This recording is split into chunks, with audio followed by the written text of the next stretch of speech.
chaud ce matin. Ah, ça c'est du travail bien fait, mon petit jardin potager. L'arrosoir, oh, qu'il est lourd. Alors, un peu d'eau ici. Oh, mes petites salades, j'allais vous oublier. Parfait. Comme vous êtes belles, les petites tomates. On va se battre au marché pour les acheter. Je l'ai toujours su. Si tu soignes la nature, elle sait te récompenser.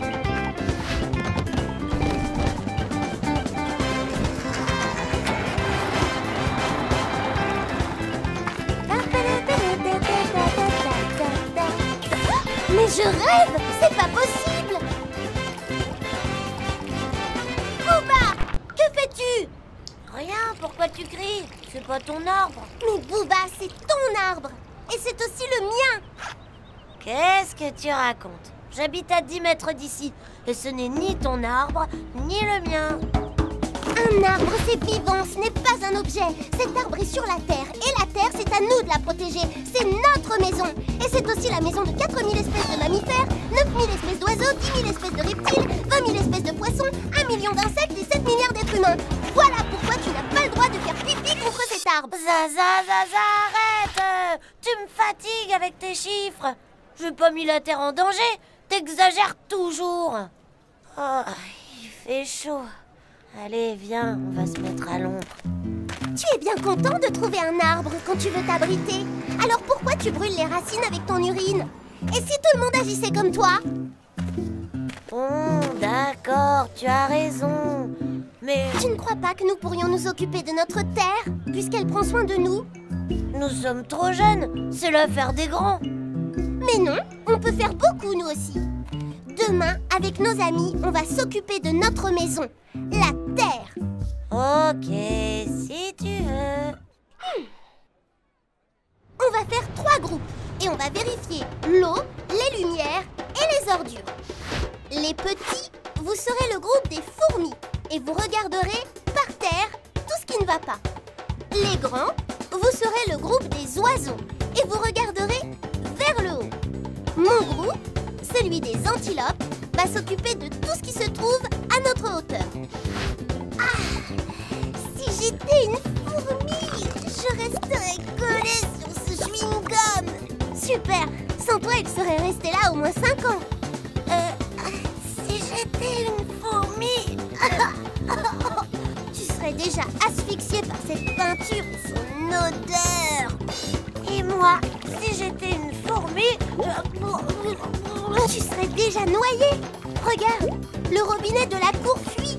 Il faut demander à notre maîtresse de le faire réparer. Il ne faut jamais laisser l'eau couler pour rien. C'est vrai, je n'ai jamais vérifié si je fermais bien les robinets à l'école. Mais Zaza, il y aura toujours de l'eau, avec les mers, les rivières, les... Mais non, les hommes déversent n'importe quoi dedans. L'eau, c'est joli, c'est léger, ça coule, ça bouge, ça change de couleur. Mais les hommes la maltraitent. Ils y jettent les eaux usées, des liquides toxiques provenant des usines, toutes sortes de choses. C'est très difficile de lutter contre cette pollution, car tout ce qui est au fond de l'eau, dilué dans l'eau, est souvent invisible.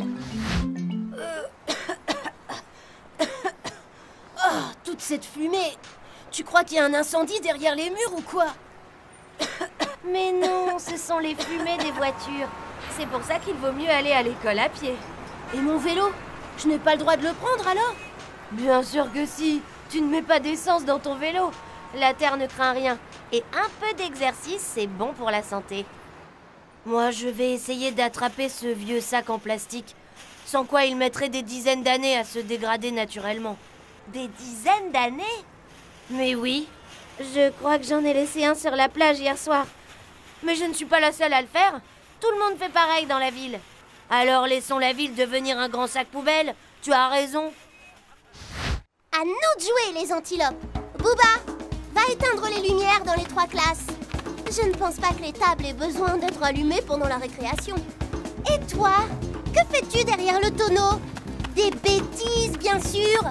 Avec ces allumettes à la main, tu pourrais mettre le feu à toute l'école. Moi, j'ai ramassé tout ça. Les enfants, approchez, approchez.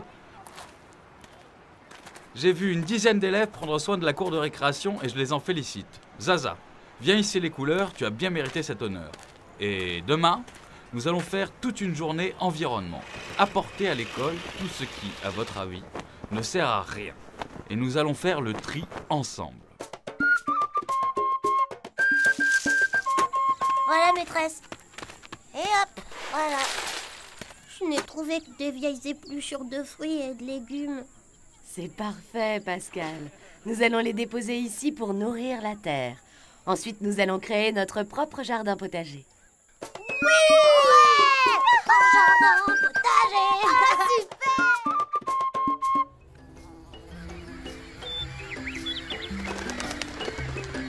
Alors, Booba, convaincu? T'avais raison, Zaza. Nous pouvons vraiment aider notre ami la Terre. Maintenant qu'on se connaît mieux, on va pouvoir prendre soin l'un de l'autre et vivre très heureux.